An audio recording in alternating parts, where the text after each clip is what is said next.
I have the distinct honor and privilege of being able to introduce today's very special speaker. Dr. Paula K Arai is the Eshini and Kakushini Professor of Women in Buddhist Studies at the Institute of Buddhist Studies. And just saying that gives me chills. I'm so very, very pleased and thrilled that she's with us. The Eshini and Kakushini Professor of Women in Buddhist Studies is the newest professorial chair at IBS. It was established to honor the wife and youngest daughter of Shinran Shonin and encourage the study and participation of women in Buddhism. Dr. Paula Arai, stellar academic achievement and exemplary leadership in the field of women and Buddhism make her the ideal person to be the very first Eshini and Kakushini Professor of Women and Buddhist Studies at IBS. She joined the IBS faculty in January of this year, coming from her position at the Louisiana State University. Dr. Arai received her doctorate from Harvard University in comparative religion and Japanese Buddhism. She also received her master's and MA from Harvard University and her MTS from Harvard Divinity School. Her work is grounded in ethnographic research while applying a broader historical and cultural comparative lens to her interpretations. She engages in immersive poetic storytelling as a medium for conveying the experiential dimension of Buddhist practices and teachings.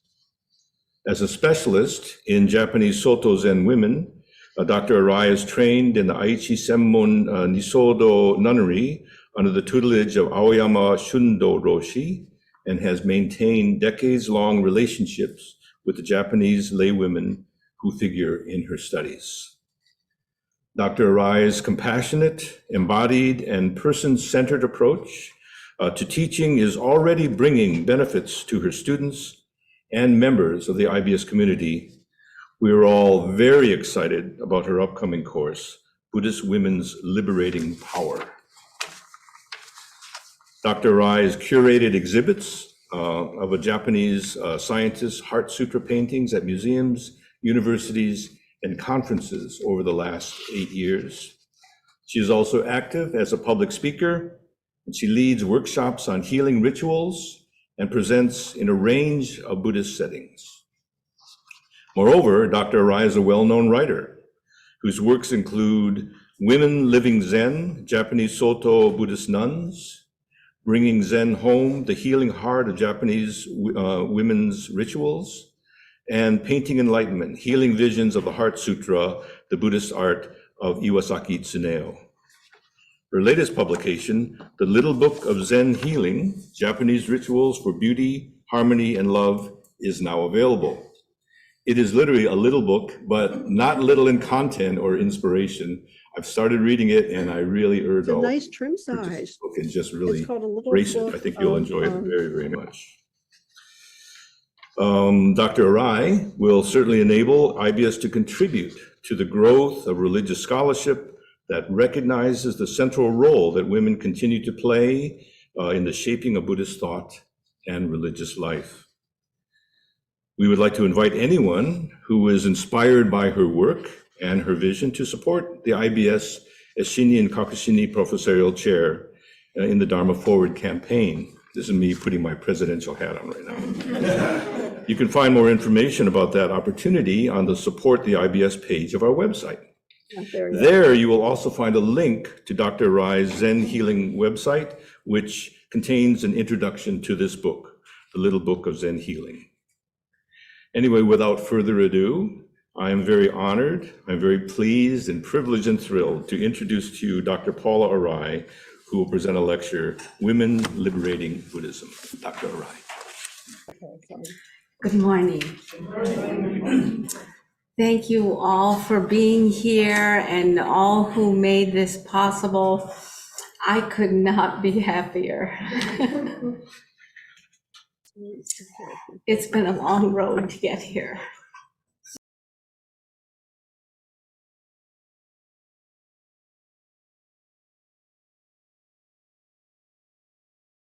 Mother and daughter approach the lush garden. The fragrance of jasmine blossoms wafts through the morning air. A peacock's cry announces their arrival to the sacred grounds. Clouds of incense floating from pots hanging from the trees beckon them to walk into the Sanchi compound. Moving first to the perfumed chamber, Gandakuti, the place where the Buddha's presence lingers, they bow with palms together. Walking toward the stupa, the intricacy of carvings on its surface come into view. Oh, Mama, look at the beautiful carvings of women on that gate. That mound looks like the bump on your belly. I hope the baby is born soon so we can play together. I can't wait.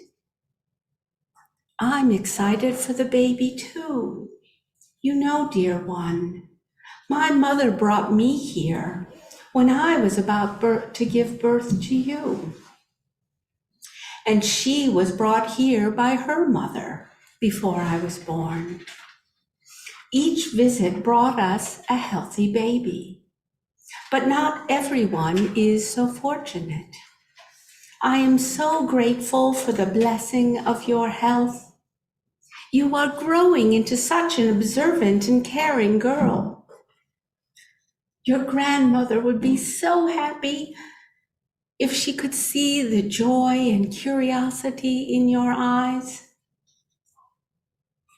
Hand in hand, they go to make offerings and pray for the blessings of a safe and healthy birth.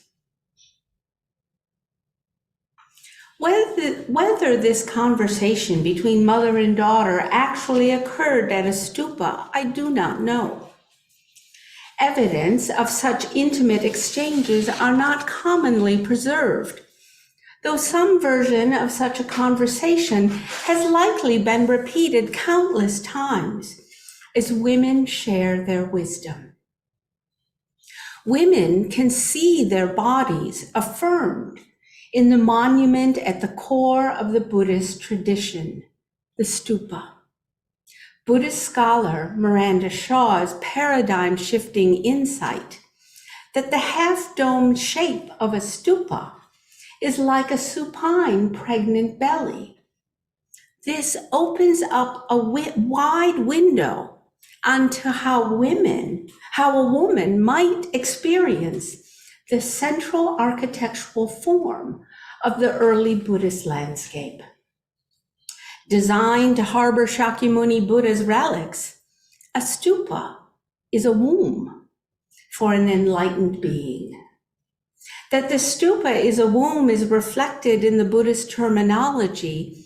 The mound is termed womb, garbha, while the central receptacle encasing the relics is the egg, anda. That's a quote from Miranda Shaw's work, where she directs attention to the fecund imagery of a stupa site, including vegetation, fruit trees, and, quote, female figures whose ample breasts and hips proclaim their fertility, end quote. Taking into account a fuller range of symbols and images, Shaw concludes that, quote, the integrated body of imagery around a stupa is the visual vocabulary of a theology of female generative power, end quote. Shaw's stunning insights into the fecundity built into a central early Buddhist monument summons us to open our minds to see from a woman's perspective. A perspective that promises to qualitatively deepen our understanding of the Buddhist tradition. Scholarship has made advances in the ways in which women have been limited by certain teachings, institutions, and practices. But most of women's activities are obscured in the mists of time and clouded over by interpretations of history that are filtered through a male perspective. The prevailing interpretation of institutionalized misogynist practices and exclusionary doctrines obscure how women might have responded. The dominant narrative leaves the impression that women did not exercise agency, implying most women did not seek liberation from suffering. However, the negative treatment of women is not the only important part of the story. More scholars are engaging in open-mindedness, creative thinking, imaginative explorations into the unknown, and determination to help us see what is sometimes hiding in plain sight and breathe life into women's actions and thoughts. Through cultivating strategies to see women, we can see aspects of the tradition the dominant figures did not record or pay attention to in crafting their narrative. The view from the underside of repressive structures, teachings, and practices is often fuller than the view from above. Learning what Buddhist women did and might have done can help us see the dynamics of the tradition more fully.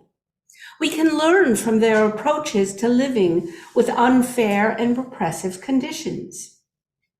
When we do not know details, we can breathe life into the teachings by imagining options that might alleviate suffering. It is hard to imagine how the Buddhist tradition would have flourished if women had not been creative and courageous in navigating the sometimes unjust conditions of their lives.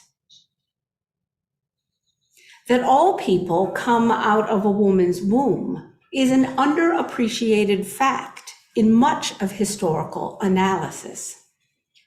It is often treated as if it were just a metaphor. The fact that without a woman, the Buddhist tradition would not have been born is in some ways simplistic and other ways pivotal. Focusing on this fact can help us see how women have been practically, historically, and conceptually vital to the founding and development of this tradition. Women who gave birth 2,500 years ago did not need modern feminist theory to tell them that their bodies were powerful sources of life. Their sons and daughters alike traversed her birth canal. Keenly aware of their bodily needs, she nourished her sons and daughters with her breast milk. She encouraged their walking and talking. That some sons grew up and wrote down ideas and prescribed rules that did not respect her does not erase her knowledge that her sons were as dependent on her for their survival as were her daughters. What difference might this perspective make on how we interpret women? We can open more space for seeing and understanding historical and contemporary women by developing interpretations of teachings and practices that are filtered through a woman's gaze. A woman's gaze is multifarious. It's shaped and is shaped by numerous conditions, including socio-historical and cultural contexts, linguistic, economic, and political dynamics. Religious teachings sought or that frame the environment of concern, and concept of gender employed by the person and or community in question. No normal, standard, or essential qualities for woman or female can be objectively determined from the vast diversity of perspectives across time and location. I will undergird my interpretive, analytical, and imaginative forays with the sensibilities I have constellated through multiple dimensions, including my female gender, Japanese and Anglo racial, linguistic, and cultural heritage, beginning in 1960s Detroit, formal education culminating in a PhD from Harvard, giving birth to and raising a son here in the front row, spending years doing research in Japan among and about Buddhist women, which fueled the publication of 5 books. My daily life is largely vitalized by Soto Zen practices and teachings, though I freely integrate the wisdom of other approaches. Teaching in a range of educational environments has enriched me with experiences and insights that keep me grounded and inspired. Knowing these broad strokes among the myriad of influences that shape me will hopefully orient you to what informs my perspective, interpretation, analysis, and imagination.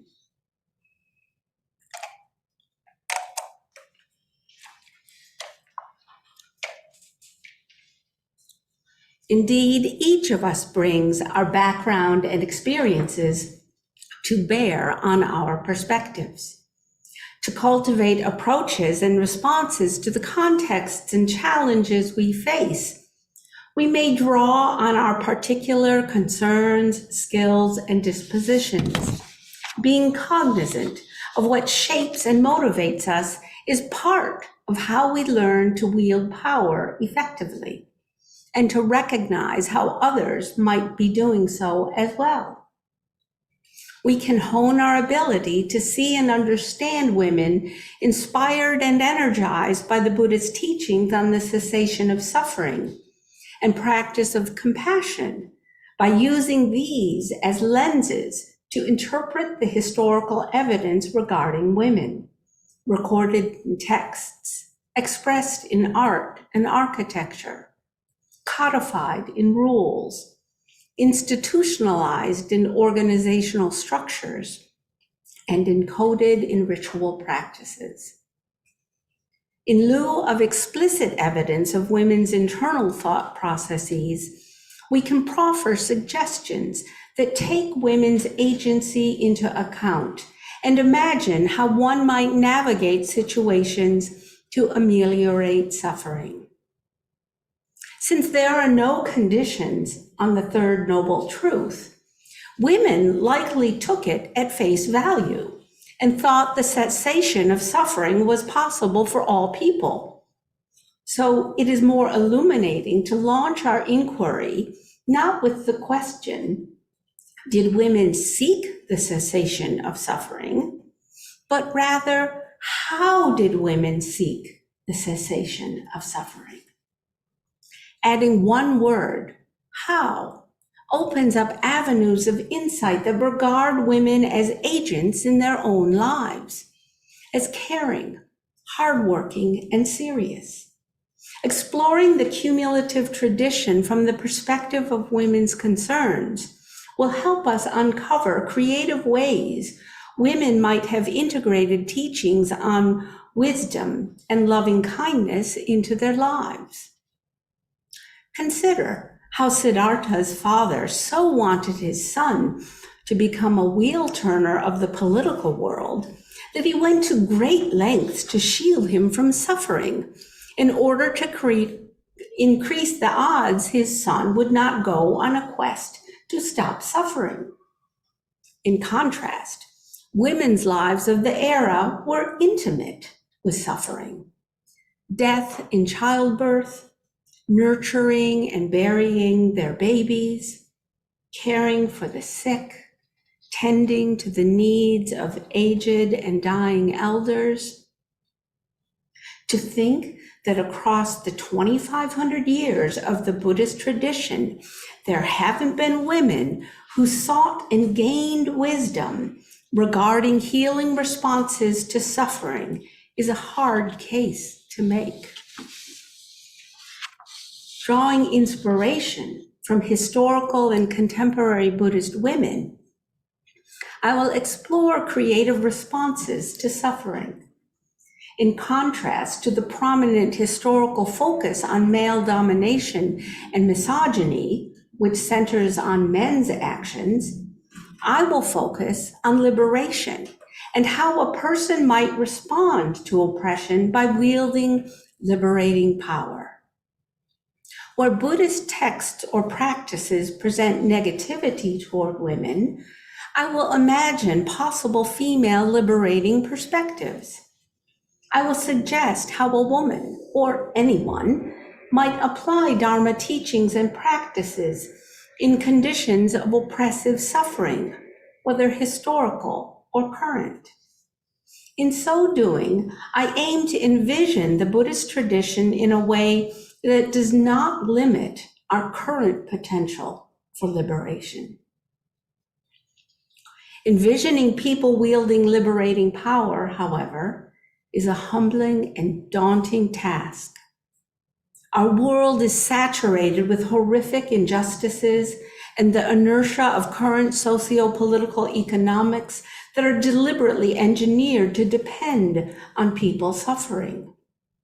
Those who dominate the institutionalized halls of power designed the system to entrench themselves at the expense of others. In this environment, culture, race, class, gender identity, sexual orientation, religion, what to say of the exponential compounding of intersectionality, are all sites where oppression and injustice erupt. In offering a vision of wielding liberating power, I do it with a heart that aches with care for those who suffer. Since I have been blessed in significant ways, there are, of course, dynamics I do not know or understand. In no way do I intend to diminish or dismiss anyone. Please forgive my blindness. My suggestions arise out of prayer for all beings to be free from suffering and awareness that we are all intertwined. We affect each other in ways that are varying degrees of harmful and helpful. As we see in the intense suffering exacerbated by anti-abortion laws that especially cause those with wombs to suffer, the particular features of a body matter. It is also important to see the suffering caused by reifying bodies into rigid categories. For gender is a fluid phenomenon, whether it be physical, sexual, financial, emotional. We live with the effects of everyone's delusions, hatred, and greed, including our own. They set into motion a torrent of suffering. Each of our actions operate in these conditions. We cannot control how others live, yet we influence the context in which we act. Anger, self-loathing, and depression are common responses to suffering. Compassion for oneself is a vital step on a path of compassion. Forgiving ourselves for feeling we are not good enough, strong enough, smart enough, pretty enough, or any such judgments that interfere with our capacity to care is an act of compassion. As one generates conditions that support oneself, it can lead to realizing everyone is worthy of compassion. In this way, our suffering can be a portal to connect with others who likewise suffer. Such connections wrought in vulnerability and pain can open up pathways of liberating power.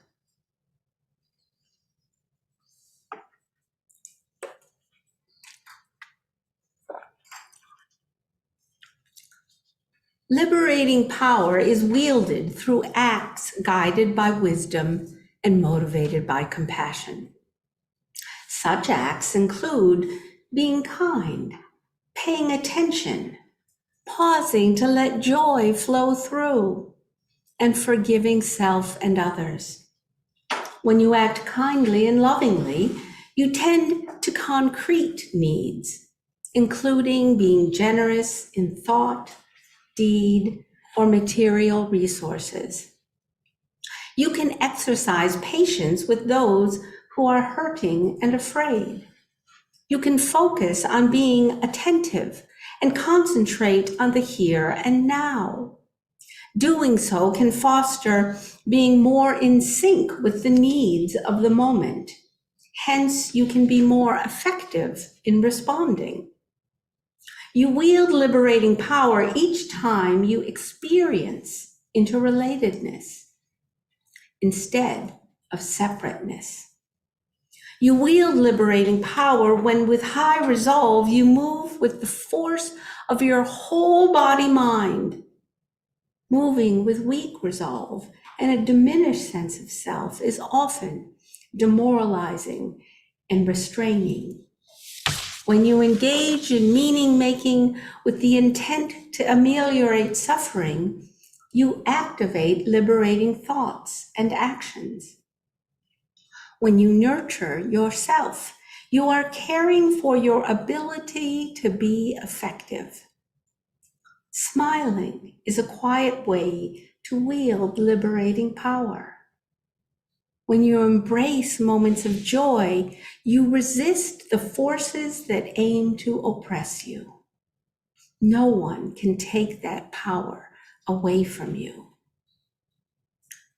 Creating beauty is a way to infuse our conditions with reminders that we are more than the ugliness in our midst, and puts our heart minds in touch with the greater whole that supports us. Cultivating gratitude is a powerful way to wield liberating power. Gratitude connects you to that which supports you, enriching your perspective. It helps you feel loved, freeing energy to be kind. Having the wisdom to accept reality as it is makes you a powerful force, for destructive, divisive, and delusive currents operate from a limited view of reality. Even when you accept things from an expansive perspective, these narrower forces may not be simple to deal with, but they lose their power to erode confidence, generate fear, or deceive you. When it seems unrealistic to wield liberating power, shift your viewpoint.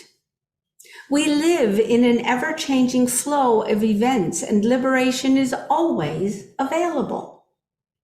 You exercise your agency to be a liberating force in our world whenever you respect the interdependent flow of life.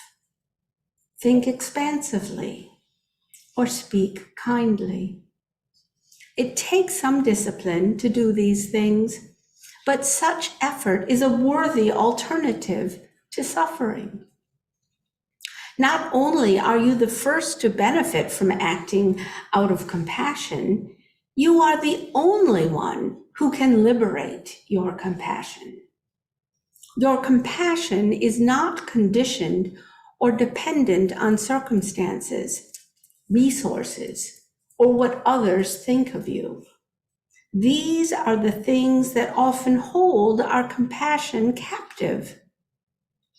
Realizing that no one can prevent you from being compassionate releases liberating power. The crowning act of wielding liberating power is to embody compassion. Liberating your compassion from the maladaptive grip of delusion, greed, and hatred is the most profound way to wield liberating power. Once your compassion is no longer captive to these poisons, you are free to pour compassion on all in your midst, including yourself. It changes how you perceive what is happening, enabling you to see how those who generate conditions of oppression are themselves suffering from their own delusions, attachments, and aversions. Wielding liberating power involves creatively unleashing compassion and courageously brandishing a sword of wisdom to cut off the causes of suffering.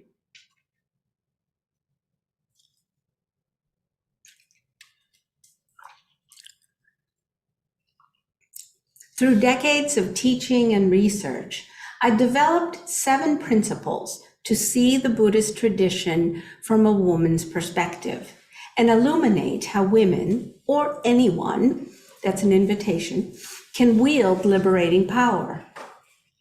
They promote identifying and analyzing the dynamics of a situation, as well as prompt potential liberating strategies. These principles do not disprove the evidence of suffering wrought by Buddhist teachings codified in sutras, practices, and institutional structures.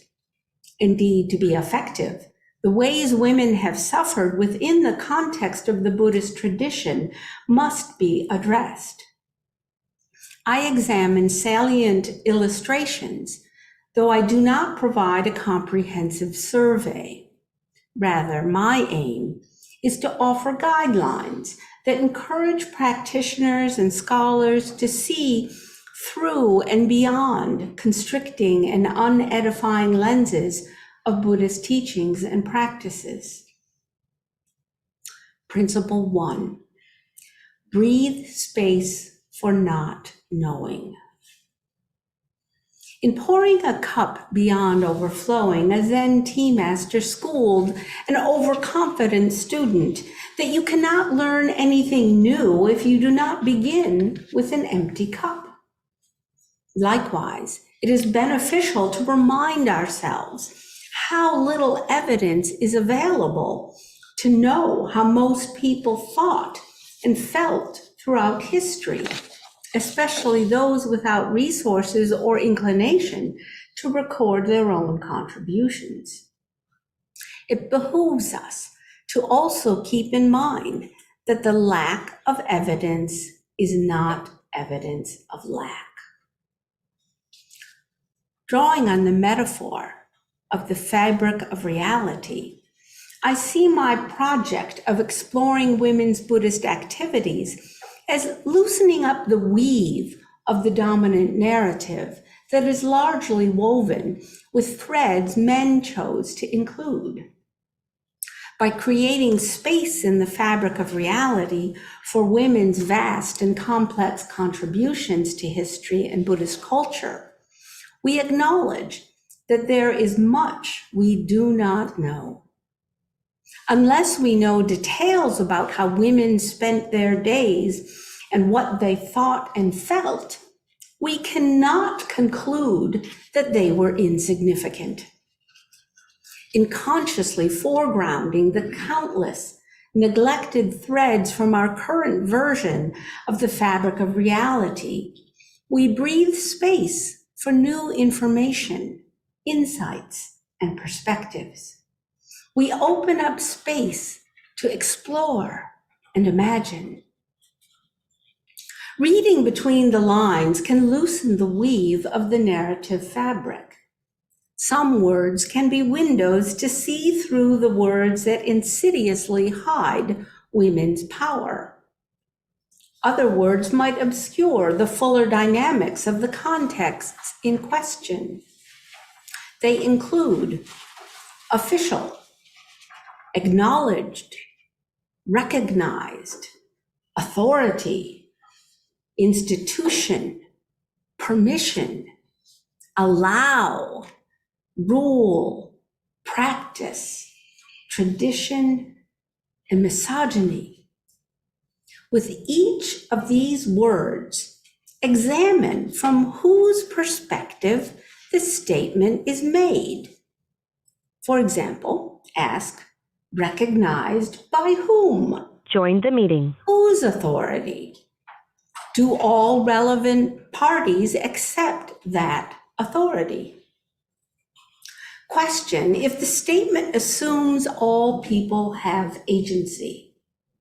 If it does not, then it is an incomplete narrative that furthers the agenda of those who are considered to have agency. Might there be other groups that disagree, resist, or have their own ways? If so, the scope of the claims are limited and do not reflect the full picture. Misogyny is a word that can be used to point out unfairness, but it can also be used in ways that obfuscate women's agency, creativity, and contributions. People are affected by misogyny, but they are not defined by it.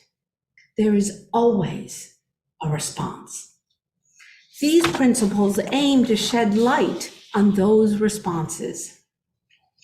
I encourage you to sleuth for more, for this is not an exhaustive list. Breathing space for not knowing promotes identifying what we do and do not know, enables us to base our analysis of a situation with an open mind, and encourages us to creatively explore and imagine strategies of liberation that the dominant narrative has not highlighted.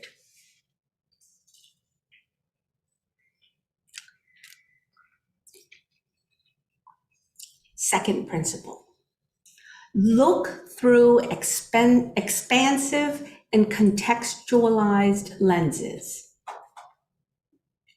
Given the sleuthing nature of recovering or imagining how women might wield liberating power, it is beneficial to look through both expansive and contextualized lenses. An expansive view facilitates situating matters in larger cross-cultural streams over centuries, which elucidates ongoing continuities and changes. Looking through a contextualized lens brings to the fore specifics of particular socio-historical, cultural, linguistic, and local dynamics.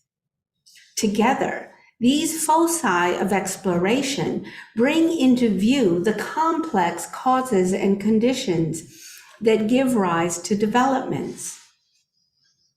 To see any specific event in the context of its broader surroundings is critical to ascertaining the impulses coursing through what has occurred or is transpiring. Oscillating between wide-ranging and tightly focused perspectives can generate insights that arise from juxtaposing shifting viewpoints. Decentering and recentering information promotes fresh awareness, often bringing to light concerns, concepts, and values that influence people. In the process, aspects of the tradition that might not have been woven into the predominant narratives can surface. Once we glimpse more pieces of the fabric of reality, we can pull on the threads and weave them into our open-ended narrative. Third principle, account for our interdependence. Assuming a deep and broad frame of reference facilitates recovering or imagining women's contributions to the Buddhist tradition. Since we depend on a myriad of relationships, being inclusive captures a fuller swath of the reality in which things unfold. Accounting for our interdependence illuminates the fact that nothing occurs in isolation, and everything has ramifications. It beckons us to not ignore, dismiss, or discount anyone in our effort to understand ourselves. The Buddhist teachings excel at explanations of the self. The earliest echelons of the tradition purport that the nature of self is anatman, or no self. That is, self is not a separate, independent entity. It is an ever-changing aggregate of activities that are easy to perceive as an enduring and discrete thing. That it is an impermanent construct is central to how liberation from suffering is possible. Realizing that there is no fixed and separate self, our interdependence becomes palpable. We begin to notice our connections, which in turn affects our actions. When we move with consciousness of our interdependence, we awaken to both how it enables oppression and liberation. Our interdependence is a dance of fluid relationships. Oppression occurs when we act out of delusion, desire, and hatred. Liberation occurs when we clearly and creatively face the moment without grasping or rejecting. The crux of interdependence is a koan. How do we wield liberating power in a context that is replete with oppressive institutions, teachings, and practices?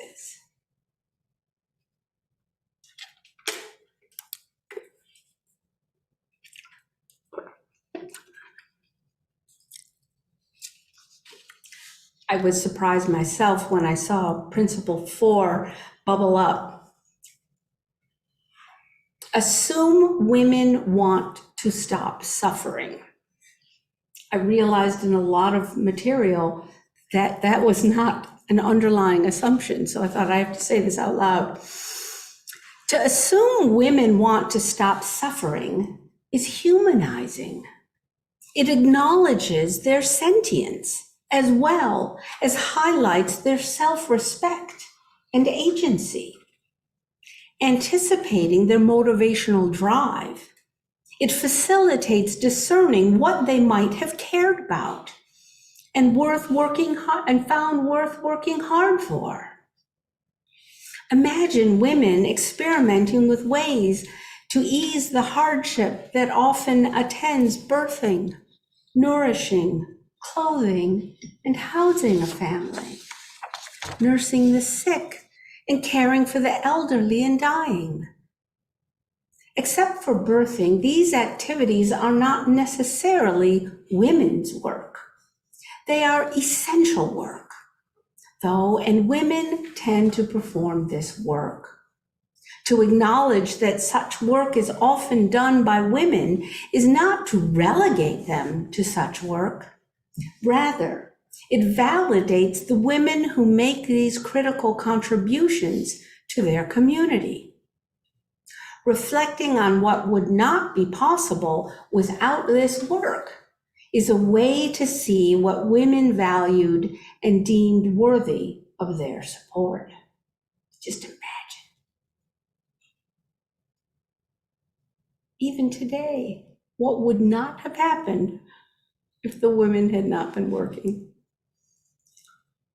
Recognizing women's activities as integral to the functioning of communities will yield a more dynamic understanding of the challenges people face. To balance the abundance of information about what men thought and did, intentional effort is required to recover and understand women's contributions. Keeping in focus the needs, resources, and challenges of the whole community will enable us to fill important dimensions that were accomplished by women. It is important to not isolate women's work, for doing so might lead to the same types of distorted and limited narratives that were generated by looking just from a man's perspective at what men did. Leaning in and listening to the types of suffering women encountered will help us appreciate their ingenuity, resilience, and wisdom. No one makes it through birthing and child rearing without facing fears and frustrations.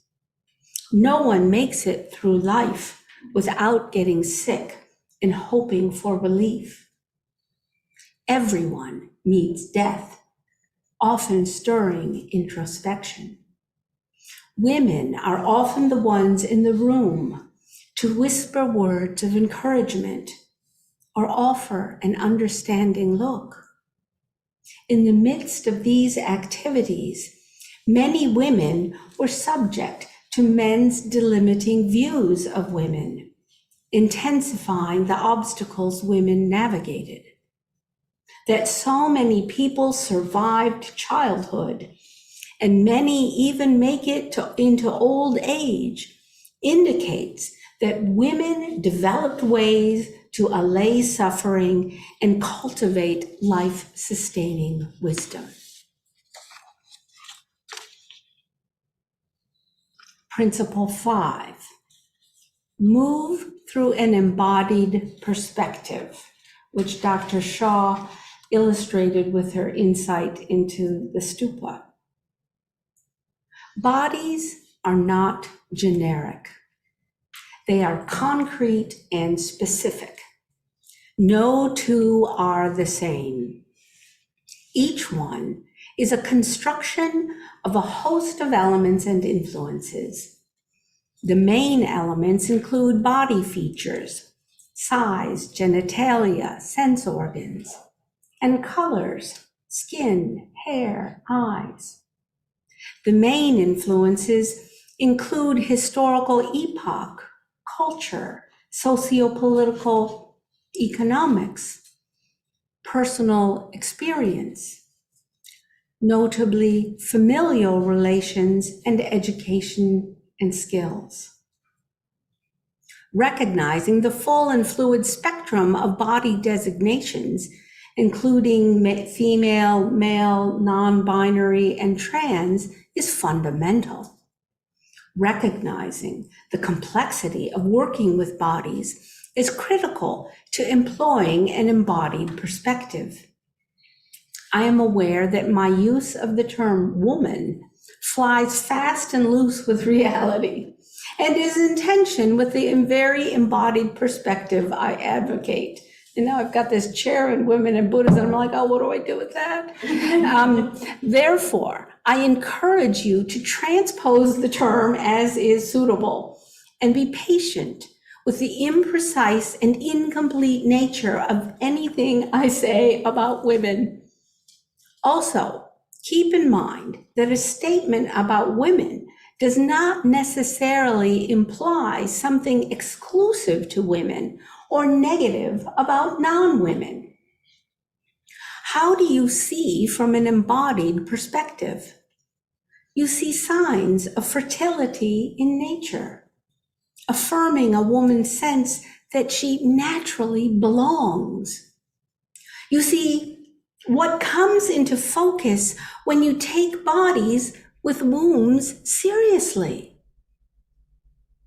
You see they are powerful creators, indispensable for the survival of the species. What do women hear? Cries of their babies, giggles of delight, shrieks of surprise. What do women smell? Garlic sautéing, food burning, soiled diapers, flowers, incense. What do women touch?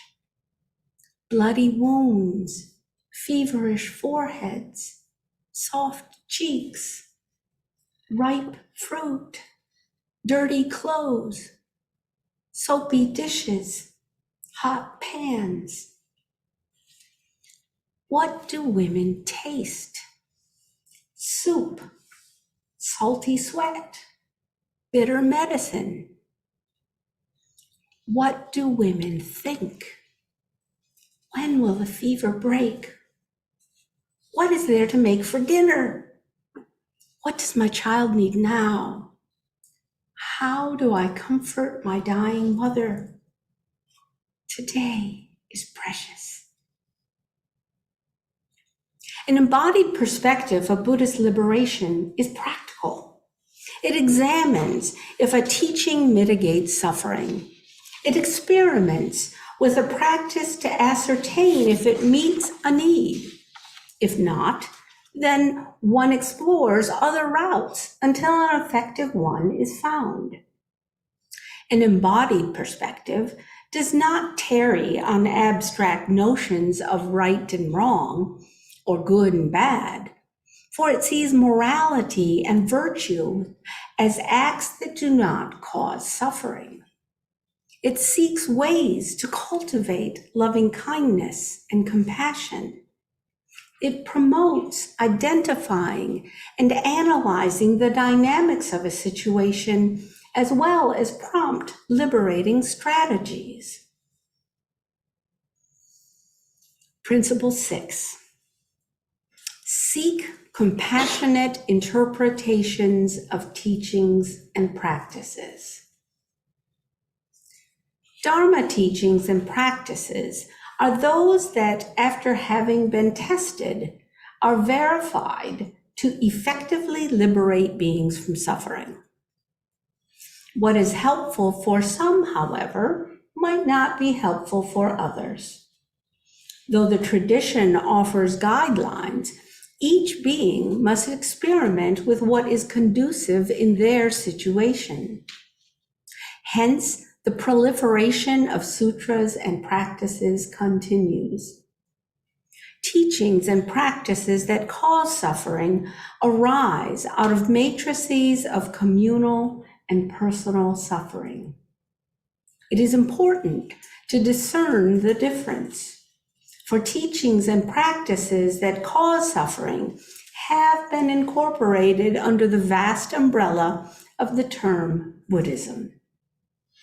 Ascertaining that which effectively allays suffering is the key to wielding liberating power. Analysis is required to discern if a historical or contemporary practice, rule, or teaching might help reduce suffering. If there is evidence of ignorance, greed, or aversion, it is likely to cause suffering. Ask, does it exhibit ignorance of impermanence, interdependence, and non-dual wisdom? Does it promote divisiveness, inflame anger, or incite hatred? Does it lure one into short-term gain, materialism, selfish aspirations? Noting if something is motivated by the poisons will assist us in dissolving the delusion upon which structural, institutional, textual, and personal oppression is based.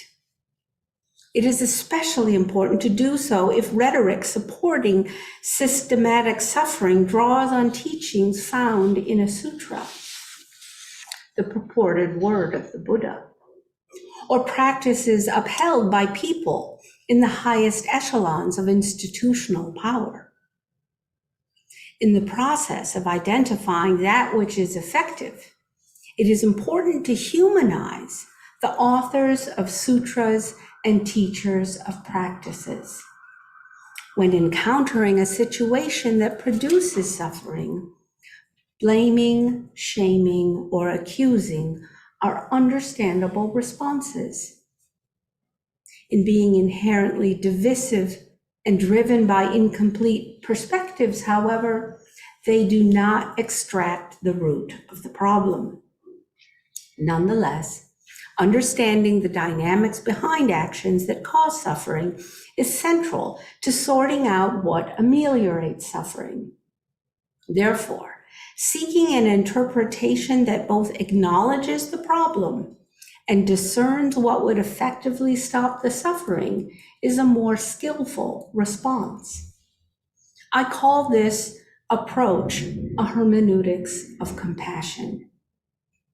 It involves measured reflection and is not quick to generalize or judge. It is not a veiled way to find excuses for perpetrators and blame victims, nor does it exonerate discrimination. Sometimes the compassionate response to teachings and practices is to not follow them, for they are not effective in helping you stop suffering. In short, a hermeneutics of compassion assesses what kinds of actions, including thoughts, might be liberating. Compassion is not an abstract activity. The Buddhist tradition is replete with guidance on how to navigate compassionately through the mires of suffering.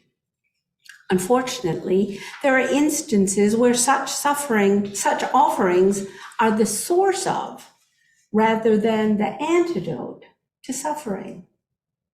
In order to effectively reduce suffering, a compassionate act must be tailored to the specifics of a situation, shifting between a conventional perspective of reality, accessible through our sense organs, the perceived forms and distinctions, and an ultimate perspective of reality, homing in on the interdependent and non-dual activity of a boundless cosmos. These offer a fulsome view of a situation. A conventional perspective focuses on sense experience in order to move compassionately in response to particular needs. An ultimate reality perspective stresses non-separation and non-reification, which can yield effective compassionate action depending on the situation. For example, the practice of engaging with a conventional dimension of reality enables one to hear a person crying out of grief and offer the compassionate response of sitting quietly in their presence, respecting their loss. An ultimate reality mode can help one see crying and grief as a portal for connecting to those who have passed on and engender a sublime experience of the nature of interdependence. All right, I hope you're all refreshed, and this will be the coasting downhill part of the morning, having the wisdom to move along these two foci. Except I do start with a long word. Of compassion-infused liberation. Teachings on Tathagata keeping in sight both the Buddha's ideal vision are right for examining a woman's perspective on a woman's capacity. We can respond effectively in a female body, even in harsh conditions. Indeed, one of the main remedies is that advances the Buddha's woman's teaching.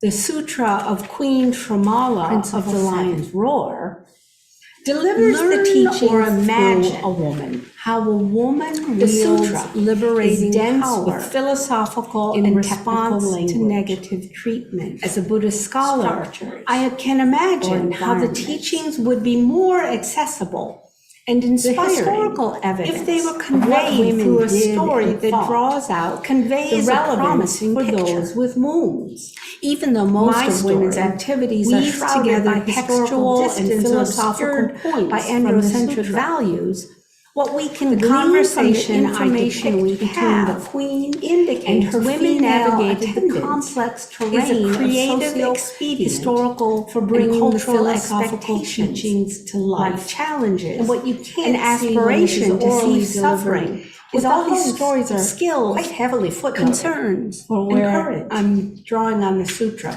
Though Just an to tell you, my encyclopedic imagination cataloging isn't of the totally evidence we untethered. have is beyond the scope of this project.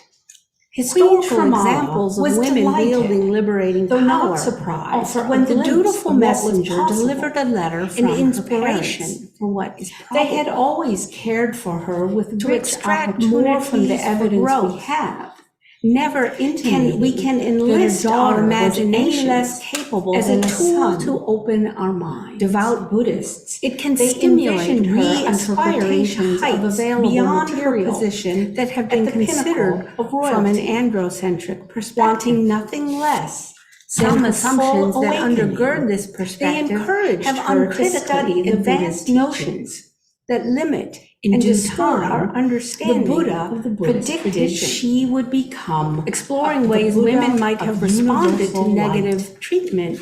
He Structures praised her and explanation environments of the Dharma will will enhance our ability the to Sutra. interpret such Excellent, events. excellent. Your Doing so wisdom might and skillful also offer means are clues most for where profound and how and to collect sublime. more evidence of women's activities. By extending the sweep of our attention, One we can day, expand our with head knowledge bowed, of women's five attendants' ingenuity, approach, insights, insights, and and strengths. Beloved Doing Queen, so, we can learn in more what of their way may names we best as we serve reveal you? their liberating strategies The Queen. and enliven those who I have seek called them you today. to my chambers today Because as young subsequent women, sections, you may I have been listen to the treated in voices ways of that women make I you hear question in your salient worth. texts And practices. Our world is filled conversing with with these ignorance. materials. Such I illustrate how defilements to apply my conceal the seven seed of principles awakening of wielding that liberating lies power. within each of us. Though it may Illuminate let me aspects share of a the Buddhist teaching that has tradition freed that have me been in the shadows. from doubts and Mine delusions. is not a strictly It is called historical or Tathagata Garba, ethnographic endeavor. womb of the Buddha. My aim is to Though its explore wisdom in is what lofty, ways you texts can and integrate it into practices everyday might life. generate suffering. The primary and/or thing to offer do wisdom is live on how to virtuously, wield liberating which means power. to pay And attention to rousing your awareness actions, of how women could or especially did if employ any, skillful including your strategies thoughts, to are release motivated suffering. by greed or We reveal dislike. potent dimensions Such of the Buddhist motivations tradition. cloud your ability to see May clearly. these principles of women liberating One of the Buddhism hardest things to see help clearly us is the nature artfully of weave self, subtle because detail things are not luster entirely what into they the appear fabric to be. of our Buddhist narrative. Through our senses, we see, hear, smell, taste, touch, and think.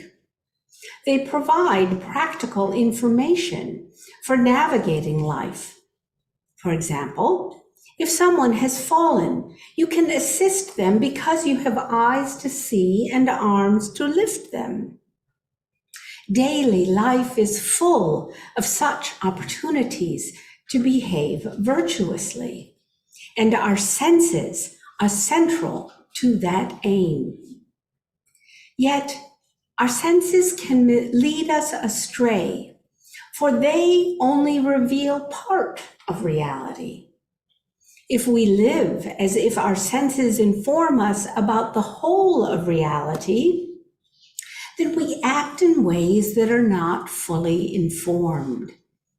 This invariably leads to results we do not want. We inadvertently generate frustration, dissatisfaction, and sometimes anger. In this way, we produce our own suffering. An attendant. Oh, dear Queen, we do not want to live that way. How do we become fully informed? You already have all you need. When you are honest, live with integrity, and sincerely aim to cause no harm to yourself or others. You can trust what emerges from your wombs. They are powerful sources of wisdom. Listen deeply. Wombs provide the conditions for allaying suffering and activating enlightened activity.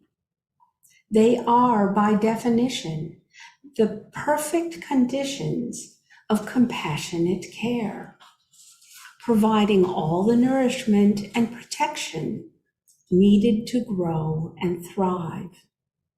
Indeed, being pregnant is bodhisattva work. You are cultivating a Buddha in your body. To nurture an embryo of a Buddha is a momentous responsibility. It is also a major contribution to our world.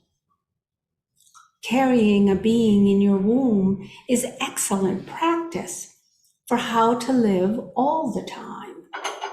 Since carrying an embryo is concrete and has high stakes, it can spur you to intently cultivate compassion. Focus your senses on awareness of the conditions you are generating. All your actions affect the embryo. Do not worry, though. You cannot stain the purity of the embryo. Your womb is pure, but you must be careful not to coat it over with defilements, such as exposure to toxins and intoxicants, being selfish or callous, and getting overly stressed. Please be sure to eat healthy food and get sufficient hydration and sleep. Spend time in nature where you can hear birds sing and feel fresh breezes on your face. Caring for yourself is to care for the Buddha growing in you. To protect yourself from harm creates an environment that protects others from harm. Many women have found that it is easier to be virtuous while pregnant.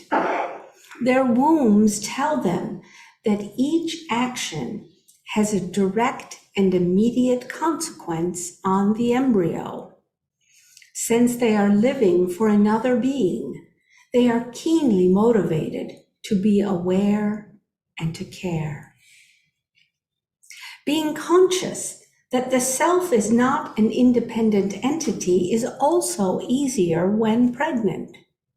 It can help dissolve the delusion of being a separate self. The corporal connection through the umbilical cord between you and an embryo is direct. In a concrete way, it demonstrates the nature of how all is ultimately interdependently connected. Is this teaching helpful if you don't give birth? My beloved, you do not need to have or use a womb for this teaching to be effective.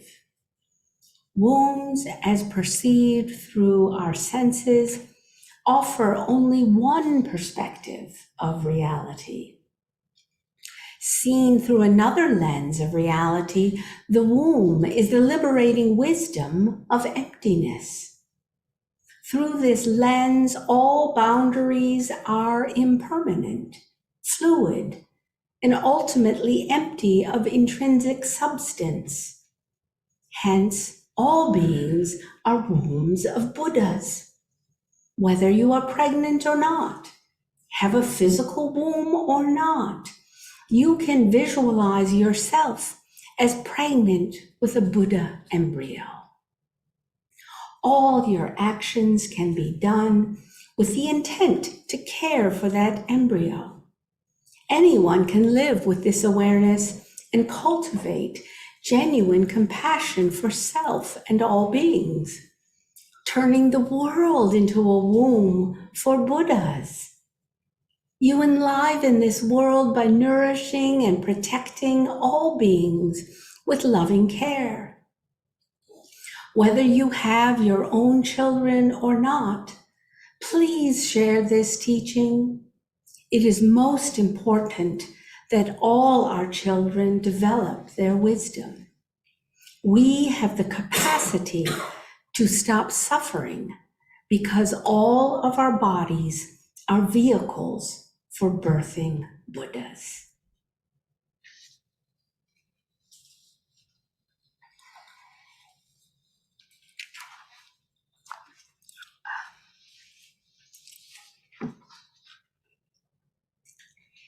In examining women's responses to teachings on sex transformation in sutras, I was informed and inspired by letters Eshin-ni in the 12th century wrote to her daughter Kakushin-ni.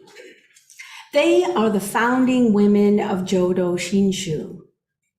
The letters had been saved and were discovered in 1921, tantalizing us with the possibility that we can uncover more about historical women. This is my letter, voiced in Eshin-ni. December 26, 1270. Dearest daughter, the winter promises to continue being harsh, so I hope you too are able to manage and have enough food. I am having my trusted messenger bring you some dried persimmons. Being in my late 80s, I think it is important that I record my thoughts about being a woman. There are some passages in scriptures that had given me pause.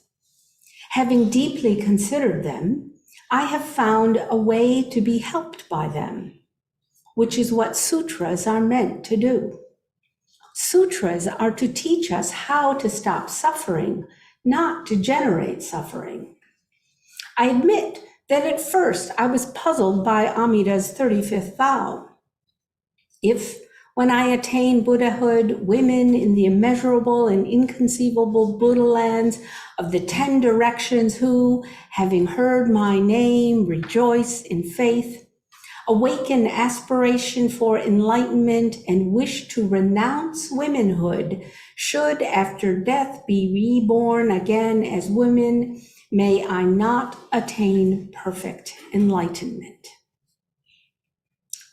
My gut response was that Amida Buddha's compassion already supports me. Ever since your father helped me feel the mysterious depth of Amida's compassion in my life, I have rejoiced in entrusting heart. I have not, however, renounced being a woman. Perhaps my logic is simplistic, but it must be that Amida succeeded in becoming a Buddha. Therefore, as a woman, I feel safe in my sincere entrustment of Amida. Amida's primal vow affirms that compassion is for all beings who entrust, and nowhere does it suggest it is limited to those with male bodies. If, when I attain Buddhahood, sentient beings in the lands of the 10 directions who sincerely and joyfully entrust themselves to me, desire to be born in my land and think of me even 10 times, should not be born there, may I not attain perfect enlightenment. In my mind, the 18th vow outweighs the ambiguous language of the 35th vow with regard to women being born in the Pure Land. I have also mulled over 3 other sutras that include teachings about women's bodies. Like others, I found the story about a bodhisattva doubting the dragon princess in the Lotus Sutra both tantalizing and open for interpretation. The young female demonstrates both her supreme understanding of the Dharma and supernatural capacity to change her body at will. She uses her skills to attain Buddhahood and transform herself into a male body. Yet, this teaching occurs in a sutra well known for teaching about skillful use of liberative techniques as acts of compassion to help people. Remember, this is the sutra with the story about a father who lies to his children to get them out of a burning house. The Dragon Princess story culminates with 3,000 living beings opened up the thought of Bodhi. So, it seems to me she could have changed into a male form as a skillful means to help those who doubted a female, much less an 8-year-old one, could have supreme wisdom. The story highlights her magnificence. The part about turning into a male body is noted in passing. It just doesn't make sense for a path of liberation to discriminate against certain body types. Then, I found a teaching in the Vimalakirti Sutra that gives me clarity on the matter of male and female bodies. The sutra devotes a whole chapter to a goddess instructing on the meaning and significance of non-duality. I actually found it somewhat humorous. A goddess employed her magical power to cause the elder Shariputra, one of the Buddha's disciples, to appear in her form and to cause herself to appear in his form. She then delivers the Buddha's teachings, quote, "In all things there is neither male nor female," end quote. It is nice to hear a sutra be explicit on this matter, because I am tired of those with narrow and rigid thinking about women. We are sentient beings too. We have issues, but we want to stop suffering just as much as anyone else. Another sutra has also been clarifying. It is called the Sutra on Transforming Women into Buddhas. It proclaims that, quote, "every woman's body, these are all the mothers of the Buddhas of the 3 times. Like the great sea or the great earth, for example, a woman's body is the matrix of the thus come ones," end quote.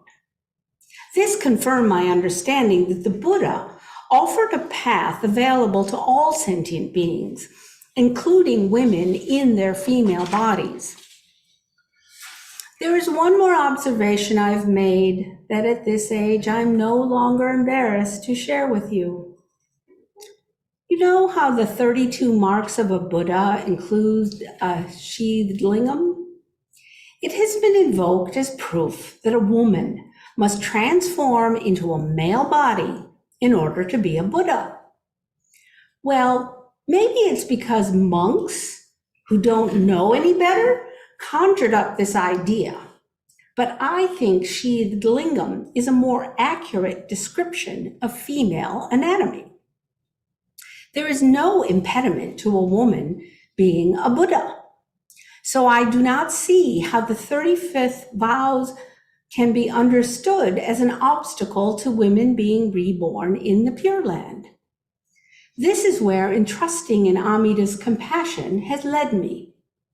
I patiently await more people, especially men, learn about non-dual wisdom and deepen their faith in Amida's compassion. I am at peace with my interpretations. I hope you find peace too. This is quoting from the Real Letter, number 10. How I wish there could be one more time for me to see you and you to see me while I am now in this world. I myself will be going to the Pure Land Paradise very soon. There, everything can be seen without any darkness.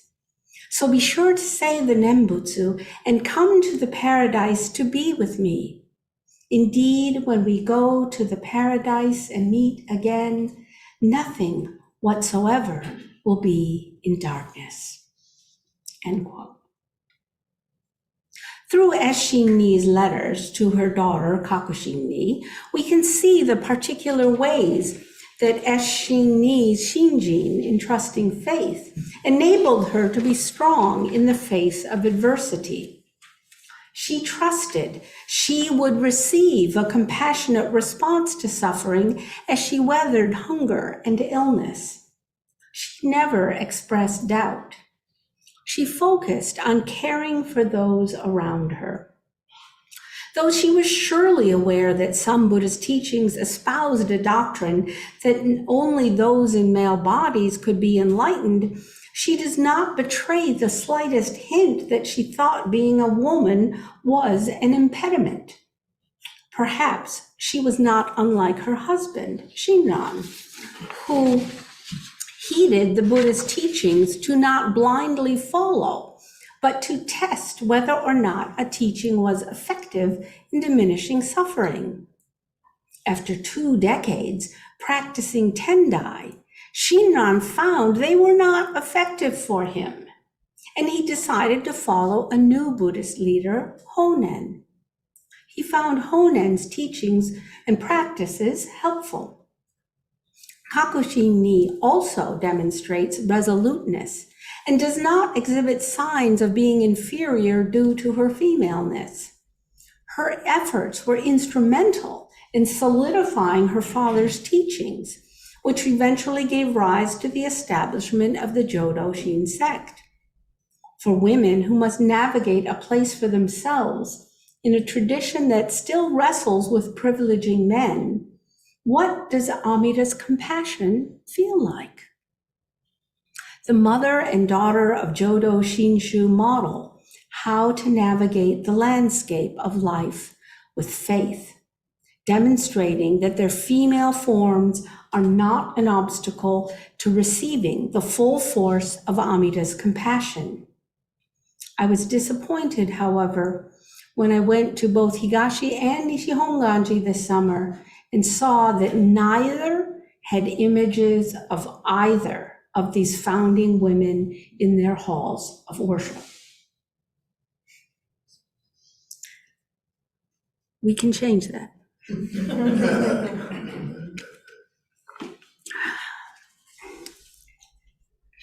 The Blood Pond Sutra, a late 12th century apocryphal sutra, reveals how ingenious women can be. Women in China and Japan developed strategies to navigate the scripture that contended all women go to a hell, a pool filled with blood spilled during childbirth and menstruation. Evidence suggests women who were not primary wives in medieval China found the sutra helped them in their relationships with the children they birthed. Socially, all the man's children were considered the children of the primary wife, regardless of who the biological mother was. When a non-primary wife died, her biological children had no ritual to properly grieve her, because her funerary rites did not acknowledge her as a mother. The Blood Pond Sutra provided the impetus. The sutra asserts a woman could be released from the blood pool hell if her children were filial. In a Confucian-based society, encouraging filial piety supplanted the convention that sundered mothers and their children, at least in death. The Blood Pond Sutra began circulating in Japan during the 15th century. Japanese women also created ways to have the sutra support them, and not just denigrate and oppress them. Taking cues from evidence of what women in Japan did, I narrate a story that animates how women did and can wield liberating wisdom when faced with a Buddha's words that deems their bodies a source of suffering arising from their capacity to give birth. Our story begins in a village at the foot of Mount Takeyama, a towering volcanic mountain known to have a blood pond hell.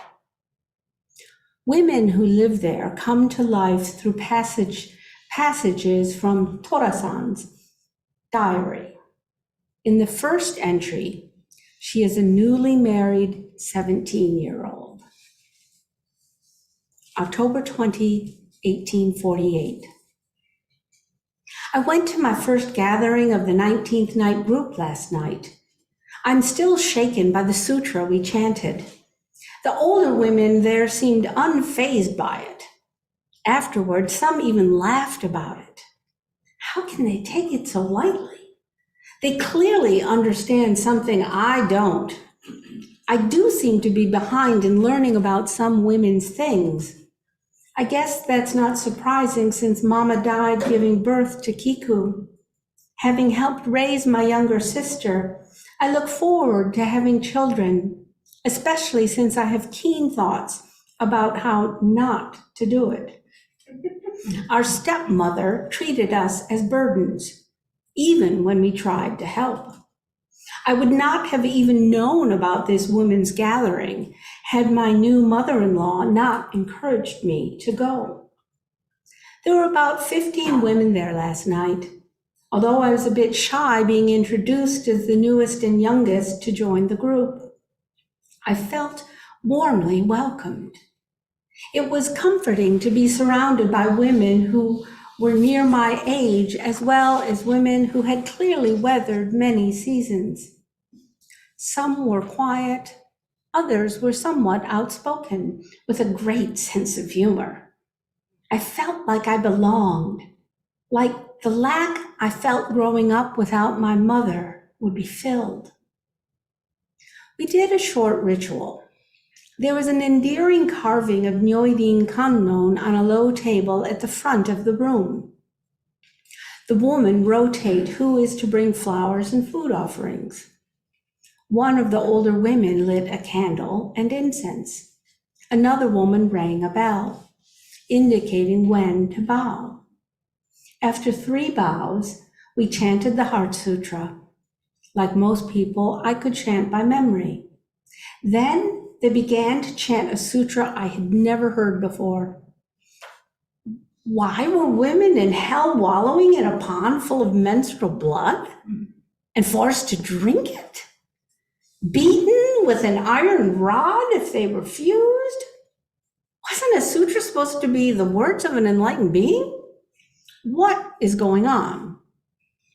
The part about washing out our monthly cloths polluting the water tea is made with is infuriating because women are very careful about such things. A man must have written this. The ritual ended with prayers. Some prayed for getting pregnant. Others prayed for a safe birth for their baby and themselves. Women added prayers for sisters and friends who were not there. Some because they were caring for sick children.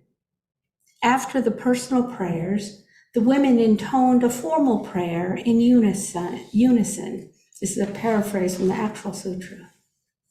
May all women be released from the blood pond hell and reborn in the Buddha's land.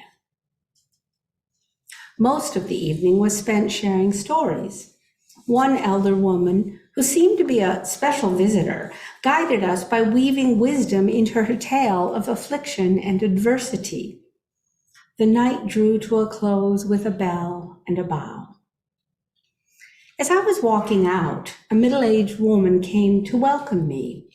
She had an especially warm smile and a sparkle in her eyes. Her name is Kane-san. I immediately sensed her care. She is how I imagine Mama would be if she were still around. I miss her.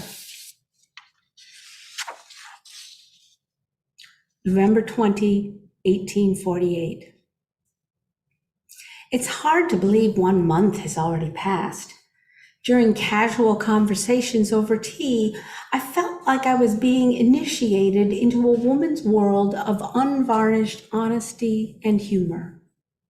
When one young woman complained about her cramps, a refreshingly salty woman named Kumasan explained, "That's why we don't have to do certain rituals and such when we're on the rag. Men think they're controlling us because we're polluted, but really, it's because they're afraid of blood. They have no idea that their rules are really giving us a break when we need it most. Besides, who wants to move around a lot and risk soiling our clothes? There's enough extra laundry as it is." Kane-san even chimed in. She thought these rules were humane because they gave women time to rest and be restored by having a respite to reflect. These women's gatherings are fantastic. January 20, 1849. I missed my period. This is the first time it's happened. I'm usually so regular, so it must be. Before going to the gathering, I was a tumult of emotions. I was excited about becoming a mother, but fear of dying like Mama felt like a typhoon roaring through me. I was practically paralyzed with the thought that, I can't even say it, that a storm would return my baby to the waters. My best friend is still struggling to get up and prepare food after what happened to hers. When I shared this at the gathering, I could feel the fear of dying in childbirth ripple through the circle of women. Tomi-san chanted Namo Amida Butsu under her breath. Kane-san walked over to me, held my hands, and looked deeply into my eyes. "You are not alone. We are here for you." As we chanted the Blood Pond Sutra together, instead of being repulsed by it, I felt embraced in a wave of understanding. Their voices bathed me in compassion. They all prayed for me with sincerity that made me feel it would be all right. February 20, 1849. Kane-san gave me an amulet to protect me through pregnancy and delivery. She had traveled to a Kumano Bhikkhuni, a kind of Buddhist nun known for understanding the types of suffering women face. It turns out it was the elder woman who had shared a powerful story that first night. I joined the gathering. Kane-san trusted this nun, so she wanted to get the special Blood Pond Sutra amulet from her. There are many Kumano Bhikkhuni who travel around supporting women with teachings and these special amulets. I peeked inside the cloth amulet. On very thin paper, a copy of the Blood Pond Sutra was inside. May 20, 1849. My belly has suddenly swelled, throwing my balance off. I've learned that means things are progressing on schedule. Kane-san knew how to wrap the long cotton sash, a hara obi, just tight enough to support my growing belly and relieve the strain on my lower back. She tucked the amulet she had given me in between the folds of the obi so it would stay close to my body. I felt both protected and less back pain. August 10, 1849. My daughter, Hatsu, was born. We are both safe. The Blood Pond Sutra amulet works. Of course, the women in their prayers saw me through too. October 18, 1855. I've been so busy raising my children, I have not had time to write. Today, though, I must write. We all gathered for Tomi-san's funeral. She died in childbirth. I carried a small statue of Nyoidin Kannon to a place on a large flat rock we used as an altar at the edge of the blood pond. Others brought food offerings that, as the sutra prescribed, we would later feast on. We came to this desolate place on the craggy mountain for funerals.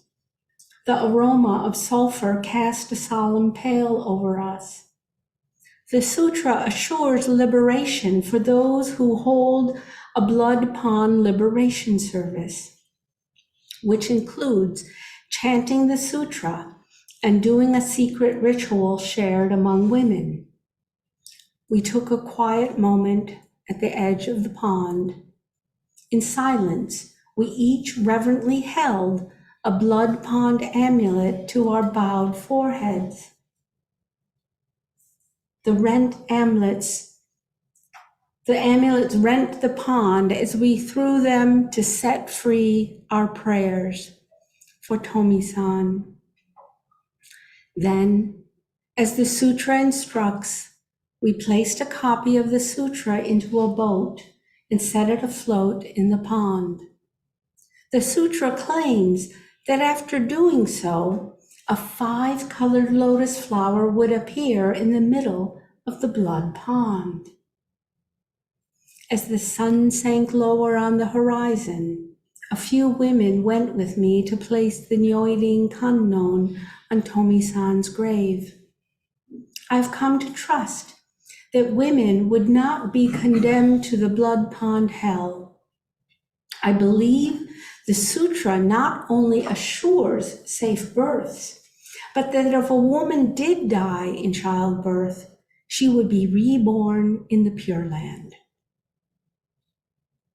May 24, 1856. 8 days ago, I gave birth to my 4th child. Tomi-san was on my mind. My father-in-law gave my son the name Kennosuke, as I had done with my other 3 babies. For the first 7 nights, I did the ritual to invoke Jizo Bodhisattva's protection. It's especially helpful while recovering from delivery. I removed the paper from the blood pool amulet. The 7 Sanskrit syllables for Jizo's dharani are written on it. Onka ka kabisammange. Each night, I carefully tore off 1 Sanskrit syllable and swallow it with a glass of water.